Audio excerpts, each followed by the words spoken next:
नमस्कार विद्यार्थी मित्रांनो, मी तेजश्री शिंदे, सेठ विद्या मंदिर इंग्लिश हायस्कूल CBSE या शाळेच्या मराठी विभागाची शिक्षिका आहे।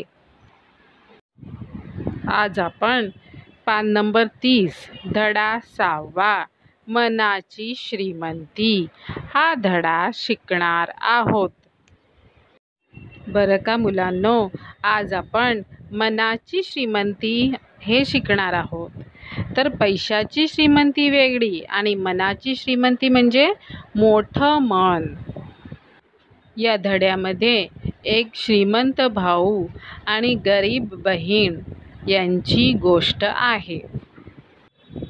या धड्यामध्ये श्रीमंत भावाने वास्तुशांतीचा समारंभ ठेवला असतो आणि या समारंभामध्ये जडजवाहरीत घातलेले श्रीमंत लोक आलेले असतात।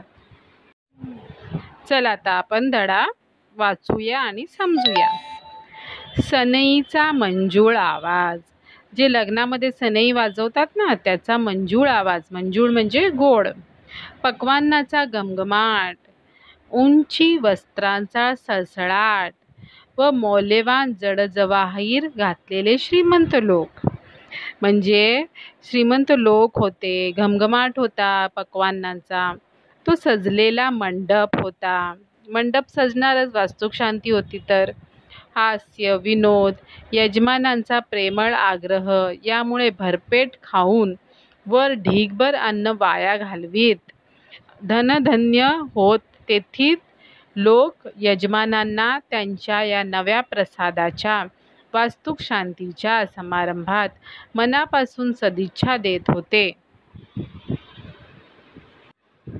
या सर्व गोंधळात दाराशी अवघडलेली, आपल्या 4 लेकरांना घेऊन आलेली जुनी साधी साडी नेसलेली ती स्त्री, तिच्याकडे मात्र कोणाचेच लक्ष नव्हते।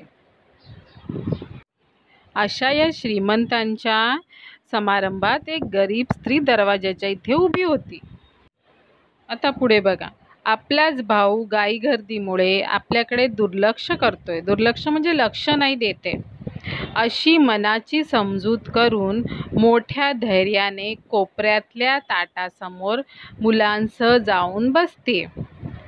तिचा भाऊ स्वतः पंक्तीत फिरत हवे नको या आग्रह करीत करीत तिच्या समोर आला, मात्र म्हणजे आपल्या भावाचं दुर्लक्ष आहे वाटतं आपल्याकडे, म्हणून ती स्वतःच जाऊन ती पंक्तीत बसते। मग भाऊ येतो तिच्याजवळ। जुने नेसलेल्या न बोलवता आलेल्या त्या गरीब बहिणीला पाहून त्याची तळपयाची आग मस्तकात जाते। म्हणजे काय होतं की त्याला खूप राग येतो। मग तो काय म्हणतो बघा आपल्या बहिणीला, कोणी बोलवलं तुला? का आलीस माझी बेइज्जत करायला? अशा सरबतीवर बहिणीने, अरे दादा, घरच्यांनी का आमंत्रण पाहिजे का? पण श्रीमंती डोक्यात गेलेल्या त्या भावाने भर पंक्तीतून तिला हकलवून दिले।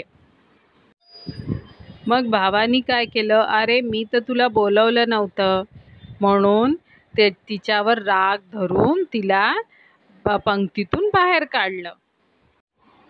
घोर अपमान, तोही दारिद्र्यामुळे, भावाच्या माजोरीपणामुळे। माजोरी म्हणजे काय, त्याला माज आला होता की माझ्याकडे खूप पैसा आहे, गर्व आहे। त्यातून धैर्याने तोंड देत तिने पण वसा घेतला। वसा घेतला म्हणजे पण घेतला की आता मी खूप कष्ट करेल आणि खूप पैसे कमवेल।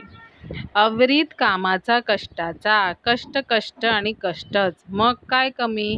तिच्याही घरात धनधान्य, सुबत्ता म्हणजे खूप पैसा, नौलौकिक सर्व काही आले। बहिणीचा नाव लौकिक भावाच्या कानावर गेल्यावर त्यानेही बहिणीला प्रेमाने जेवायला बोलवले। बघा मुलांनो, बहिणीची श्रीमंती पाहून मग भावाने बहिणीला जेवायला बोलवलं। मग काय, बहिणीने सर्व मनात ठेवून मुलाबाळांसह भावाच्या घरी गेली।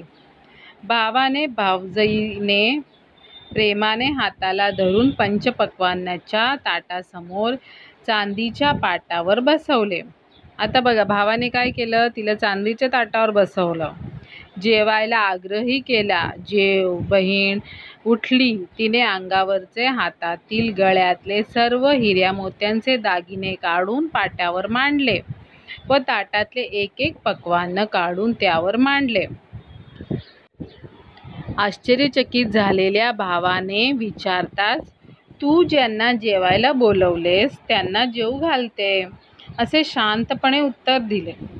भाऊ समजला, वरमला म्हणजे हिरमुसला, नर्वस झाला. अरे, त्याची चूक त्याला कळली.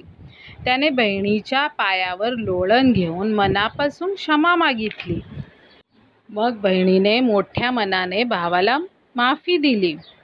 जगाच्या नियमांना तू कसं अपवाद ठरशील, असे म्हणत बहिणीने भावासह प्रेमाने भोजन केले.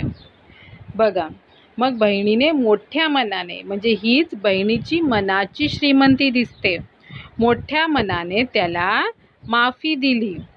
आणि अशी ही कहाणी त्रेतायुगात घडते आणि घडत राहणार आहे. त्रेतायुगात म्हणजे सतयुगात, कलियुगात ही कहाणी घडत राहणार आहे. आता आपण शब्दार्थ बघूया. वसा, फोव, पताका, बॅनर्स, साडी, सारी, मेजबानी, फीस्ट, श्रीमंत, रिच. धन्यवाद.